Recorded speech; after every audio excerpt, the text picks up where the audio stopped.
Bonjour à toutes et tous et bienvenue dans cette vidéo de thermodynamique où on va étudier un procédé de liquéfaction du gaz naturel. Donc en fait on va s'intéresser à la partie 2 du sujet Centrale TSI Physique-Chimie 1 2017 et qui va nous permettre d'étudier la production de gaz naturel liquéfié. Donc on va traiter l'exo, donc l'exo est disponible sur le site du sujet central, mais comme c'est en plus un sujet intéressant et d'actualité, on va en dire quelques mots. Alors le gaz naturel, donc on va en dire quelques mots et puis après on passera à la correction de l'exercice à proprement parler. Cet exercice nous permettra notamment en fait d'utiliser les diagrammes enthalpiques et le premier principe industriel dans un contexte un peu plus original que les exercices usuels. Et donc on va étudier notamment le cycle qui vous est proposé ici, qui a pour rôle de, à partir du méthane gazeux, fabriquer du méthane liquide. Et on va voir un petit peu tous les enjeux qu'il y a derrière. Alors le gaz naturel, si on regarde un petit peu le bilan énergétique de la France,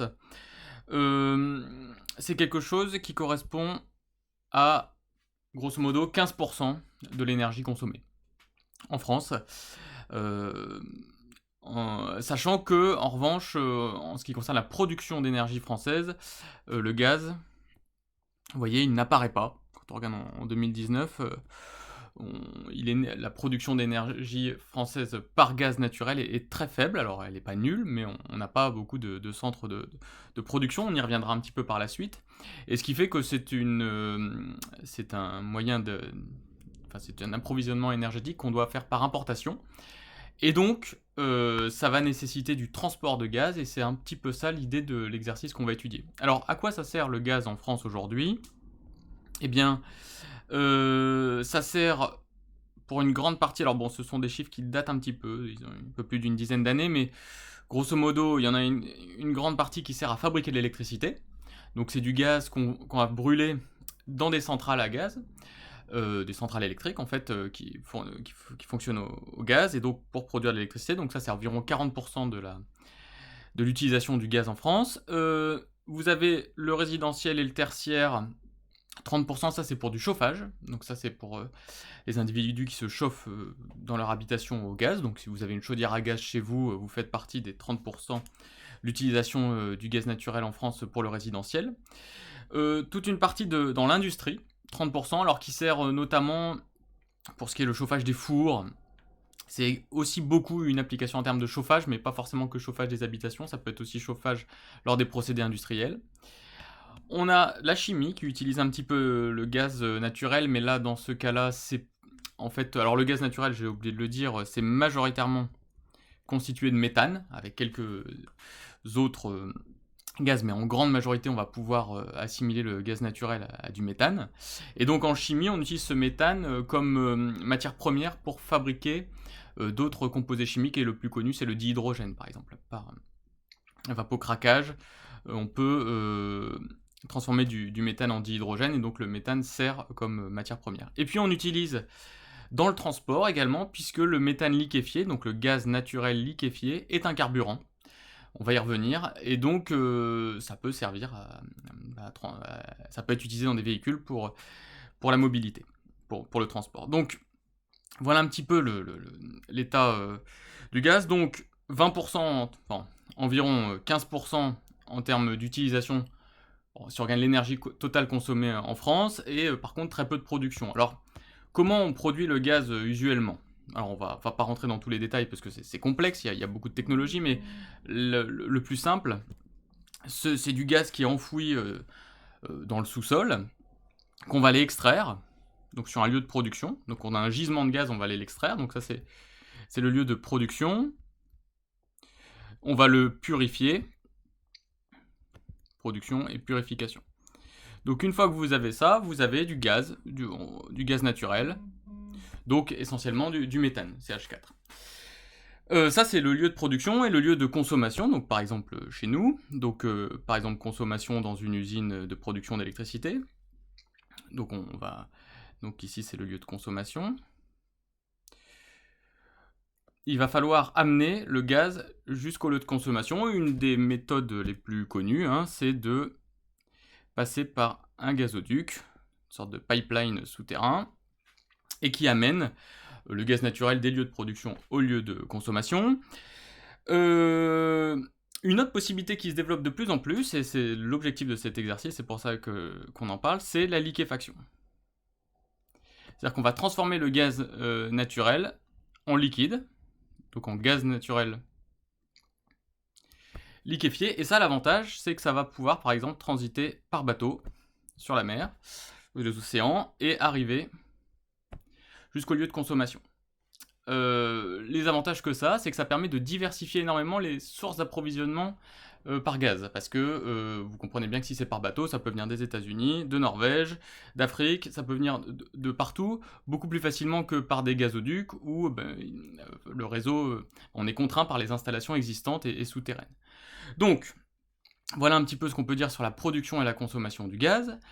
Il faut quand même dire des choses, c'est qu'à chaque fois qu'on utilise du gaz naturel, enfin dans la grande partie des cas, c'est pour il va être consumé, il va subir une combustion pour le chauffage en général. Alors que ce soit aussi bien dans les centrales de production électrique ou chez vous dans votre chaudière à gaz, il va y avoir une combustion du méthane, du gaz naturel, et tout ça, ça va générer du dioxyde de carbone, donc un gaz à effet de serre. Donc ça augmente la quantité de gaz à effet de serre dans l'atmosphère, et qui plus est, donc si on suppose que on assimile le gaz à du méthane, c'est du CH4, le CH4 est lui-même un puissant gaz à effet de serre, beaucoup plus puissant que le dioxyde de carbone, mais par contre il reste moins longtemps stable dans l'atmosphère, donc c'est un peu une problématique différente, mais malgré tout c'est un puissant gaz à effet de serre, et tout au long de la chaîne de production et de transport, il y a des fuites, notamment si les gazoducs sont pas très bien entretenus, et ça relargue aussi du méthane dans l'atmosphère. Donc on a ici des procédés industriels qui rejettent beaucoup de gaz à effet de serre dans l'atmosphère. C'est pourquoi, donc ça fait partie des enjeux aussi actuels de la filière, et c'est pourquoi on essaye de développer d'autres moyens de produire du gaz, et il y a ce qu'on appelle le biogaz. Alors, rapidement, qu'est-ce que c'est que le biogaz ? Eh bien, on va prendre des cultures agricoles qui existent déjà, voilà, dans les champs, et puis ces cultures agricoles, on les récolte, et il y a toujours un certain nombre de déchets suite à ces récoltes, et ces déchets, on va les entasser dans un méthaniseur, une sorte de grosse cuve, et on peut montrer que le procédé en fait ces déchets, une fois qu'on va les mettre ensemble, ils vont se transformer, ils vont se dégrader, et ça va générer aussi du CH4, du méthane. Alors, et donc on va pouvoir utiliser en gaz de ville. Donc ça, c'est ce qu'on appelle du biogaz, c'est-à-dire qu'on a pris des cultures agricoles, on a pris par exemple les déchets de ces cultures agricoles, on les a entassés dans un méthaniseur, et ça a fourni du méthane. Alors on pourrait dire, bah oui, mais ce méthane, il va subir les mêmes pertes ici dans les réseaux de transport, il va aussi fournir du CO2 quand il va y avoir une combustion du méthane, donc ça ne change rien. Bah si, ça change, puisque les cultures, quand il y a eu la croissance des cultures, ça a pris du CO2 à l'atmosphère par le phénomène de photosynthèse. Ce qui fait que c'est un jeu en boucle fermée, c'est le dioxyde de carbone qu'on va rejeter. En fait, c'est du dioxyde de carbone qu'on avait consommé lors de la croissance des plantes. Et donc, le bilan total est largement meilleur que ici, quand on avait extrait du méthane du sous-sol, il y a du carbone qui était stocké de manière souterraine, qui avait été stocké sur des temps géologiques, donc ça c'est par sédimentation, notamment au fond des océans, qu'il y a du carbone qui se dépose et qui par le jeu des phénomènes géologiques s'est transformé en pétrole et en gaz, a été stocké sur des temps géologiques dans le sous-sol. Bah là vous avez du carbone stocké que vous relarguez au final dans l'atmosphère. Et pour le restocker, c'est extrêmement long. Tandis que dans le procédé du biogaz, c'est du dioxyde de carbone qui était dans l'atmosphère qu'on a pris et qu'on a réenvoyé, donc c'est un jeu à somme plus ou moins nulle. Et donc c'est quelque chose qui se développe énormément, alors notamment donc, pour cette raison écologique, et aussi parce que en France, on développe de plus en plus de centres de méthanisation, puisque ça permet de produire localement du gaz naturel et pas de devoir l'importer, donc en termes de dépendance géostratégique, c'est aussi quelque chose d'intéressant. Bon, malgré tout, on ne produit pas du tout la quantité qu'on produit actuellement en ordre de grandeur par rapport à ce qu'on consomme, c'est négligeable, mais c'est quelque chose qui est en forte croissance. Et par exemple, beaucoup disent qu'on pourrait, grâce à ce méthane fabriqué à l'aide de cultures, dans des méthaniseurs, on pourrait créer tout de suite le carburant gaz naturel liquéfié pour qu'il soit utilisé dans les tracteurs de l'exploitation agricole qui possède le centre de méthanisation, donc pour travailler en circuit fermé et circuit court comme ça. Donc voilà un petit peu cette filière du gaz naturel qui est une filière vraiment qui est soumise à des mutations technologiques importantes. Donc la liquéfaction, on l'a vu, le transport par méthaniseur, et toute la dimension des biogaz. Donc voilà un petit peu pour le tour de cette technologie, et puis maintenant on va rentrer vraiment dans le sujet. Donc on s'intéresse dans cet exercice à la liquéfaction. Donc on s'intéresse, le centre de cet exercice, c'est ici, la liquéfaction du gaz naturel, donc soit du gaz issu du sous-sol, soit du gaz issu de la biomasse, c'est-à-dire notamment des cultures agricoles. Alors, pourquoi liquéfier le gaz naturel? C'est ce à quoi on s'intéresse dans la première partie. Et dans la deuxième partie, on va voir exactement le cycle de liquéfaction du gaz naturel. Alors, à chaque fois, on nous donne en annexe le diagramme enthalpique. Donc, cherchez l'exercice avant, hein, bien sûr, ne regardez pas la correction sans avoir cherché, sinon ça n'est pas très utile pour vous.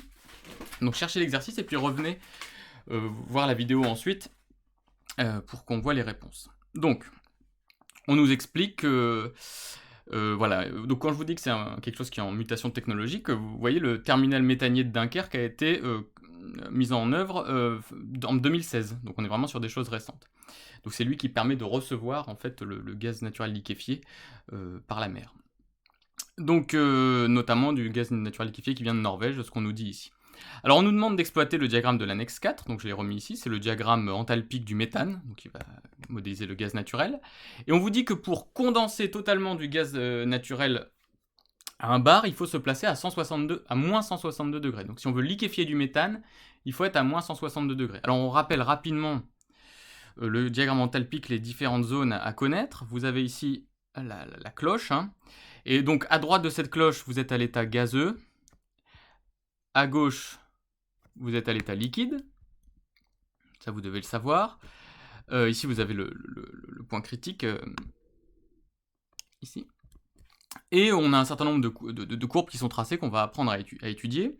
Et donc, si on veut se placer, donc j'efface ça. Si on veut se placer à l'état liquide à 1 bar, ce qui est demandé, donc la pression, c'est ce qui est donné sur l'axe des ordonnées en échelle logarithmique. Donc 1 bar, c'est 10 puissance 0, donc on est ici. Donc là, vous avez l'ensemble des points que je surligne qui sont à une pression de 1 bar. Et bien, si on veut être à l'état liquide, il faut au moins être ici, ou à gauche de ce point. Et à quelle température ça correspond? La température, elle se lit sur les isothermes. Alors là, je vais par exemple repasser l'isotherme de moins 120 degrés. Vous voyez, vous avez moins 120 degrés qui est ici. Ces isothermes, elles ont cette forme-là. Hop, on voit qu'elles font un virage à 90 degrés lors du changement d'état. Et puis elles repartent comme ça un petit peu. Enfin voilà, j'ai un petit peu eu du mal. Je ne l'ai pas bien surligné, mais voilà, comme ça. Donc voilà les isothermes. Et donc pour savoir la température à ce point-là, qui est le début de l'état liquide, eh bien, il suffit de regarder les isothermes auxquels ça correspond. Vous voyez, moins 160 est ici, moins 170 est ici. Donc on voit bien que le point bleu que j'ai grossi, il est environ à moins 162 degrés. Enfin, on trouve bien l'ordre de grandeur de l'apparition du liquide à 1 bar quand on est avec du méthane. Donc on comprend bien déjà la difficulté que ça va avoir de liquéfier le méthane, parce qu'il va falloir l'amener à une température de moins 162 degrés Celsius, et ça c'est pas forcément si simple, et donc c'est ce qui va justifier le cycle qu'on va étudier dans la partie 2. Quel est alors le volume massique du gaz naturel liquéfié? Pour le volume massique, il suffit d'aller le lire. Regardez, vous avez des courbes de volume massique, et donc si on se place sur ce point-là, il semblerait qu'on soit au plus près de celle-ci. Et donc on aurait un volume massique du méthane sous forme liquide qui serait de l'ordre de 5-10-3. Alors c'est de l'ordre, hein, parce qu'on n'est pas sûr exactement que ça soit celle qui passe par le point, mais grosso modo 5-10-3 mètres cubes par kilogramme. Donc ça c'est par kilogramme. Ça veut dire qu'un kilogramme de méthane liquide fait autour de 5 litres. Bon, alors c'est vraiment en ordre de grandeur. Pourquoi, en question 3, expliquer en quoi le transport du gaz naturel sous forme liquide constitue une bonne alternative au transport par gazoduc. Alors, déjà, il y a un point de vue géostratégique, je vous l'ai dit, ça permet de multiplier les sources d'approvisionnement, puisqu'il suffit de transporter le gaz en bateau, donc il peut venir de beaucoup plus d'endroits et on n'est pas dépendant d'un réseau de gazoducs enterrés, qui est plus ou moins statique, on va dire.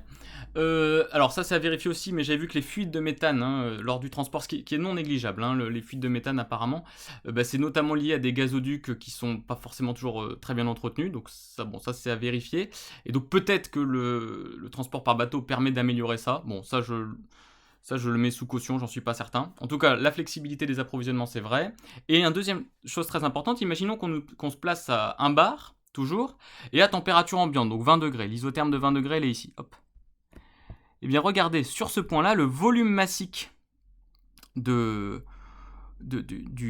liquide, il est compris, du CH4 liquide, il est compris entre 1 m3 par kilogramme et 2 m3 par kilogramme. C'est-à-dire que pour 1 kg de gaz, ça occupe un volume nettement plus important que... Pardon, 1 kg...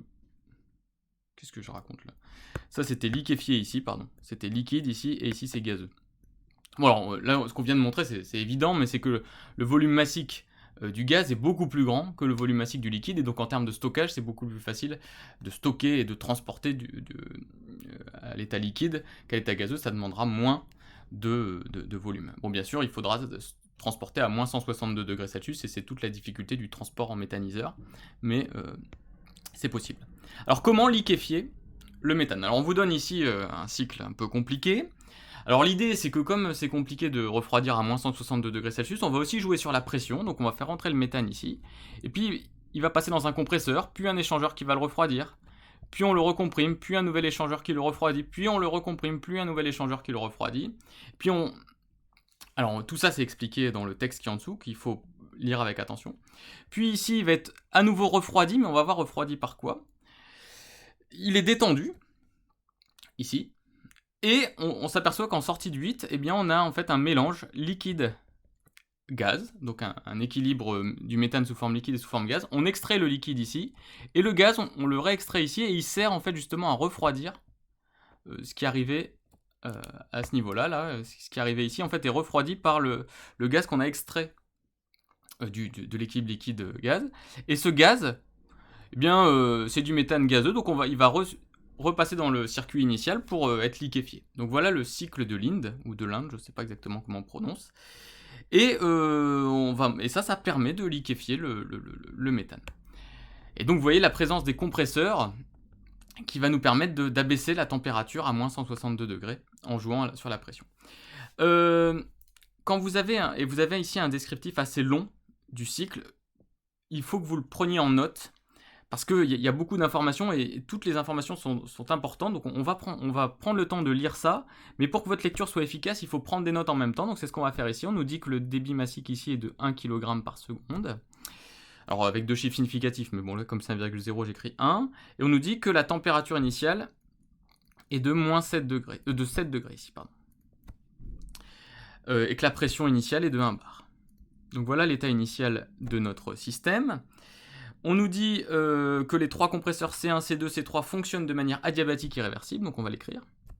Alors j'ai oublié de préciser quelque chose d'important, le but de l'exercice est de trouver la puissance qu'il va falloir fournir au compresseur pour assurer la liquéfaction dans notre système. Donc on a trois compresseurs qui sont adiabatiques réversibles, solidaires d'un même arbre, entraînés par un moteur, et ici on a trois échangeurs, et ici ce qui se passe dans les échangeurs, comme très souvent, c'est une transformation isobar. Donc on l'écrit, on nous dit qu'à la fin, on a réussi, grâce à ce système, à abaisser à moins 63 degrés. T7 égale moins 63 degrés le gaz. Donc vous voyez, grâce à ce système, on arrive déjà à passer de 7 degrés à moins 63 degrés sur les trois premiers sous-systèmes. On nous donne des pressions, donc comme on a des compresseurs, la pression va augmenter petit à petit. P2 ici c'est 5 bars, après le premier compresseur. Après le deuxième compresseur, P4, c'est 25 bars. Et après non, on ne nous donne pas la pression après le troisième compresseur, donc on ne la note pas pour l'instant. On nous donne aussi quelques enthalpies massiques. Donc dans l'état 3, c'est-à-dire ici, H3 égale 866 kJ par kilogramme. Et H5 aussi, que nous connaissons à cet endroit-ci, qui vaut 840 kJ par kilogramme. Donc tout ça, on l'écrit. On nous parle ensuite du régénérateur, donc c'est ici, vous voyez, c'est un échangeur qui permet de refroidir non plus à 63, mais à moins 82 degrés. Donc ici, T7 bis, c'est moins 82 degrés. On était à 100 bars ici, on nous dit, et on va passer à 1 bar grâce au détendeur. C'est ce qui nous est expliqué. Et dans l'état que nous étudions ici, le titre massique en vapeur est de 61%. Ça veut dire que 61% de la masse est sous forme vapeur, et donc le reste est sous forme liquide, et c'est ça qu'on va extraire.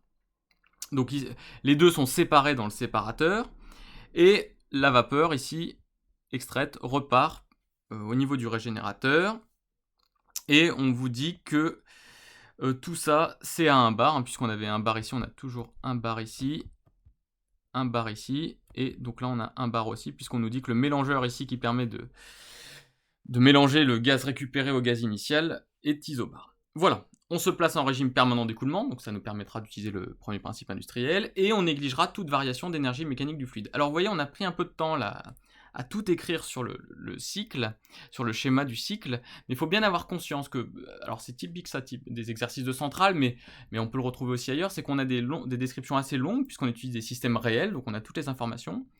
La suite de l'exercice, vous allez voir, n'est pas si difficile à résoudre, mais par contre, il faut bien s'approprier le système.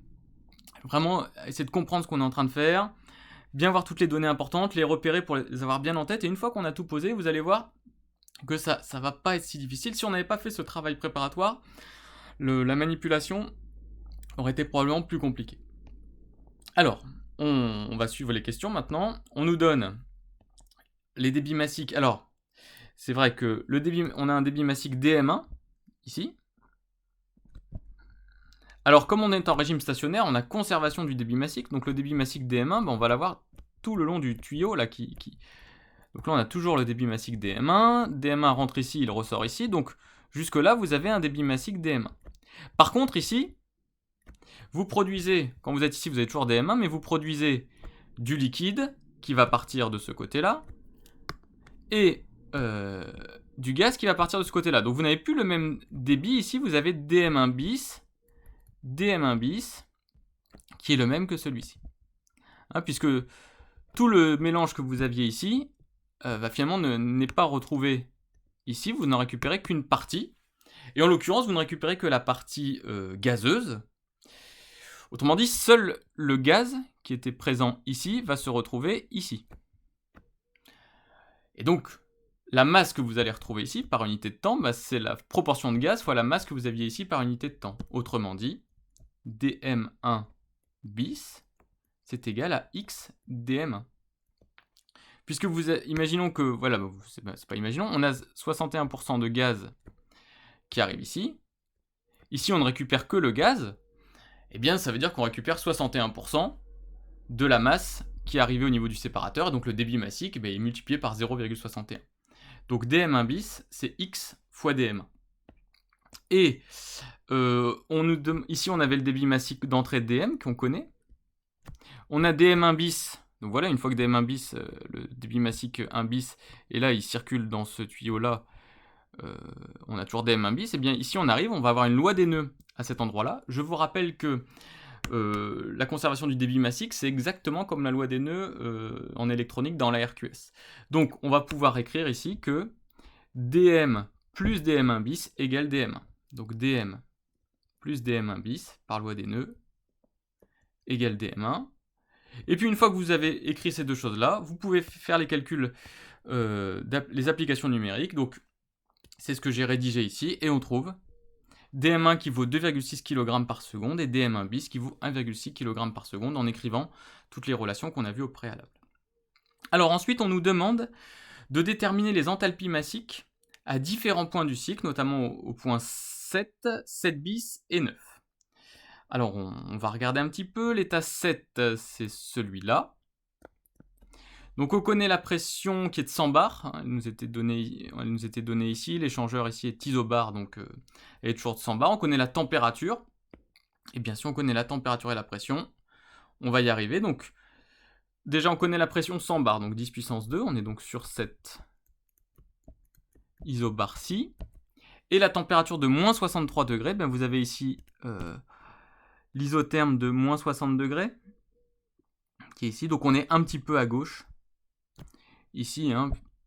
Donc le point 7 est ici. Pour déterminer son enthalpie massique, eh bien, il suffit de projeter sur l'axe des abscisses, et vous avez ici H7. Au point 7 bis, c'est bien pareil, on connaît la pression qui n'a pas varié. Par contre, la température a un petit peu diminué, elle est légèrement inférieure à moins 80 degrés. Moins 80 degrés était ici. Et donc, on est à moins 82 degrés, on est quelque part par ici. Et donc ici, on a le point 7 bis. De la même manière, on prolonge et on peut trouver H7 bis. On fera les applications numériques après. Et on nous demande également de trouver H9. Alors là, H9, on ne nous donne pas d'informations directement dans l'énoncé ici, donc on va remonter un petit peu. Alors je vais un petit peu effacer tout ce que j'ai écrit. Voilà, il y a des choses pour y voir un tout petit peu plus clair. Le point 9 est ici. Voilà. Donc c'est quand on sort du séparateur. Alors, on sait qu'ici, la pression est de 1 bar. Elle était de 1 bar ici, également, donc vous vous souvenez que ça a fait comme ça, que c'est parti comme ça et c'est parti comme ça. Dans l'échangeur est isobar, donc la pression est également de 1 bar, donc P9 égale 1 bar. De plus, ici on a extrait de la vapeur, mais qui était de la vapeur en contact avec du liquide, donc c'est ce qu'on appelle de la vapeur saturante. Donc l'état, et c'est dit dans l'énoncé quelque part, je l'ai lu... Voilà, on vous dit qu'on a de la vapeur saturante sèche qui sort du séparateur. Donc, quand on est au niveau de 9, on a une pression de 1 bar et on est sous forme de vapeur saturante. Or, la vapeur saturante, on le sait, sur le diagramme enthalpique, elle se situe ici. C'est quand on est à la frontière de l'équilibre liquide-vapeur. Donc, si on est à 1 bar, pression P9, on est sur cette isobar-ci. Ça, c'est l'isobar de 1 bar. Et si on est sous forme de vapeur saturante, on est là, et donc ici nous avons l'état 9, et en projetant, ici on peut trouver H9. Alors si on fait tout ça proprement avec une règle, voilà, en prenant les choses calmement, on arrive à cette application numérique 0,42, 0,31 et 0,51 MJ par kg pour H7, H7 bis et H9. Donc voilà. Et on nous demande, grâce à ça, d'effectuer un bilan énergétique au niveau du régénérateur R, et de déterminer l'enthalpie massique H11 bis. Alors, j'ai redessiné le schéma ici, du régénérateur pour nous simplifier la vie. Donc on a les états 7, 7 bis, 9, 9 bis. Donc on a un fluide que je dessine en jaune qui passe ainsi dans le régénérateur, qui va se faire refroidir, et un autre fluide qui passe avec un débit dm1 bis et qui passe de l'état 9 à l'état 1 bis. Et bien quand on a des fluides qui s'écoulent dans ce genre de système, on sait que le théorème approprié en régime permanent, c'est le premier principe industriel ou premier principe pour les fluides en écoulement. Et donc je vais l'appliquer sur d'abord, alors je vais appeler sigma, le système jaune qui est en train de s'écouler, comme ça.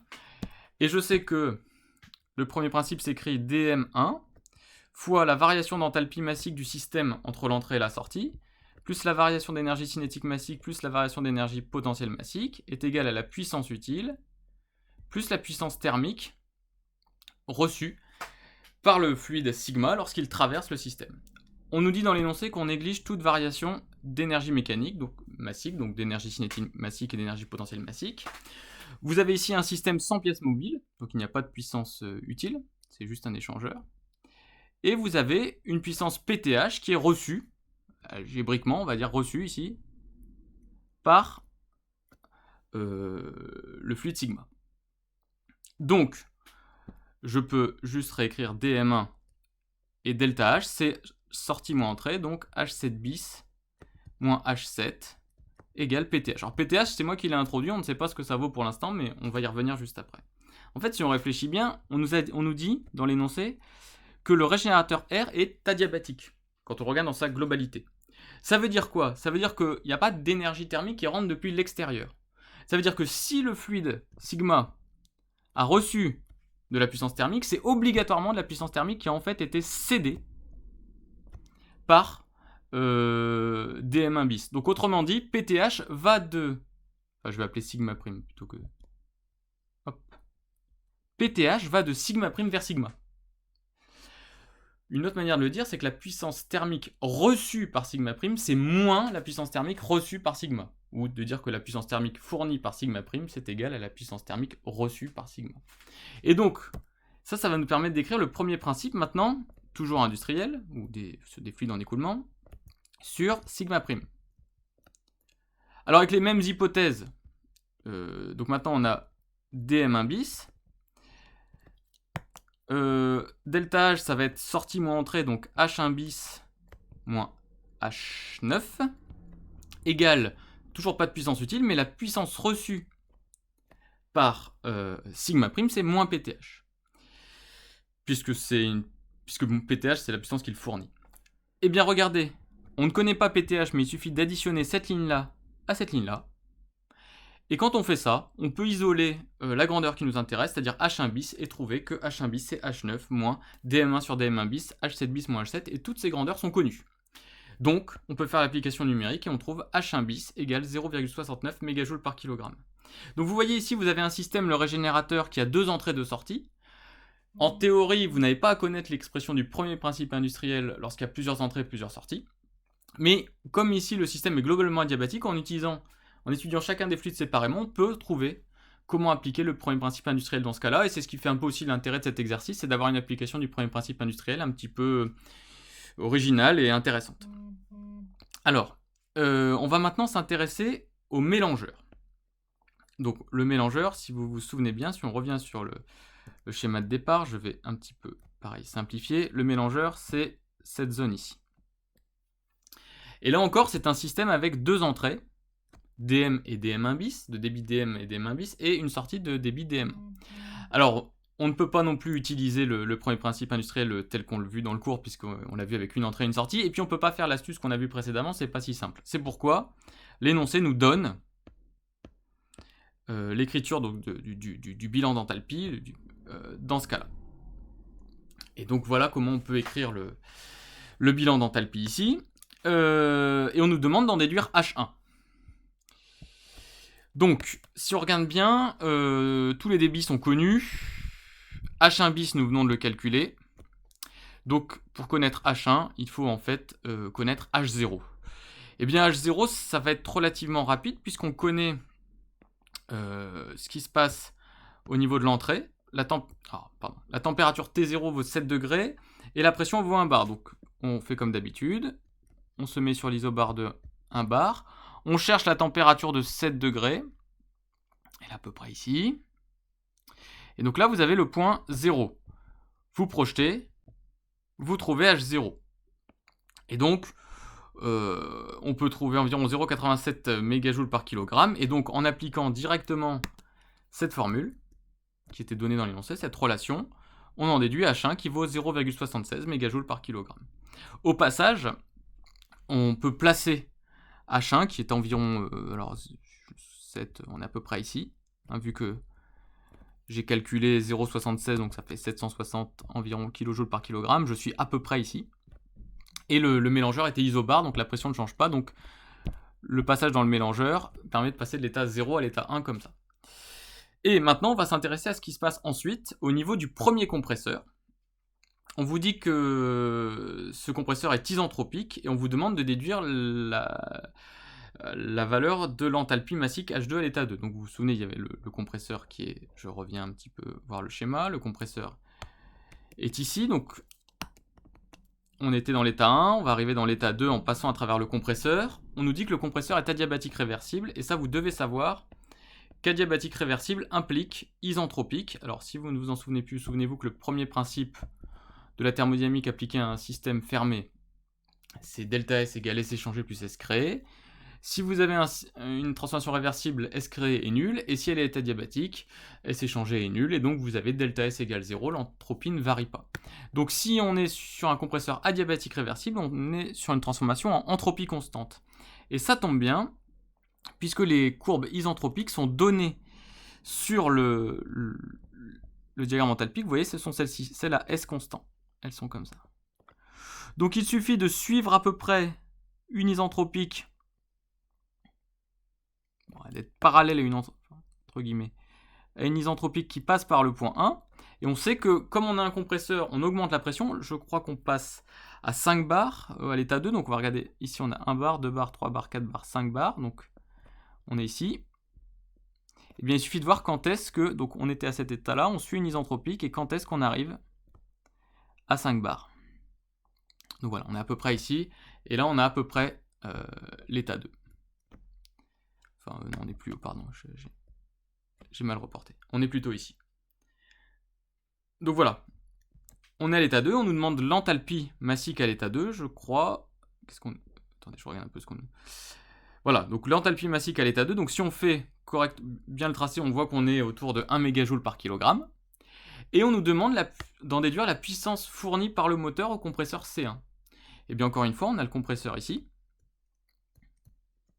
On a le fluide qui rentre avec le débit dm1. Et au niveau du compresseur, on alimente avec une puissance utile PU1. Et bien on va appliquer le premier principe industriel, donc ici entre l'état 1 et l'état 2, qui va nous donner dm1 fois delta H, H2-H1. On néglige encore une fois les variations d'énergie cinétique massique et d'énergie potentielle massique, égale la puissance thermique, elle est nulle puisque le reçu elle est nulle puisque le compresseur est adiabatique, il reste la puissance utile. Et comme on connaît H2 et H1, on peut en déduire que la puissance utile 1 est de 0,63 MW. Donc ça c'est pour le premier compresseur. On pourrait faire l'étude la même pour les deux autres compresseurs et on trouverait, donc ça c'est l'énoncé qui nous le donne, une puissance totale délivrée de 1,8 MW. Donc il faut 1,8 MW électrique ou mécanique à donner à notre, enfin mécanique pour l'instant, à donner à notre système pour réussir la liquéfaction dans les conditions imposées par l'exercice. Et quel type de machine motrice pourrait délivrer telle puissance? Bon, on peut imaginer une machine électrique, type machine synchrone par exemple, ou machine asynchrone. On peut aussi imaginer un moteur thermique. Enfin voilà, on peut imaginer plusieurs types de technologies, qui permettraient de fournir ces 1,8 MW pour le cycle de liquéfaction. Donc voilà pour cet exercice, qui est un bon exercice d'entraînement sur le diagramme enthalpique, un petit peu plus original que les exercices sur les pompes à chaleur qu'on voit plus habituellement sur les réfrigérateurs, et qui avait été donné donc à Centrale en TSI.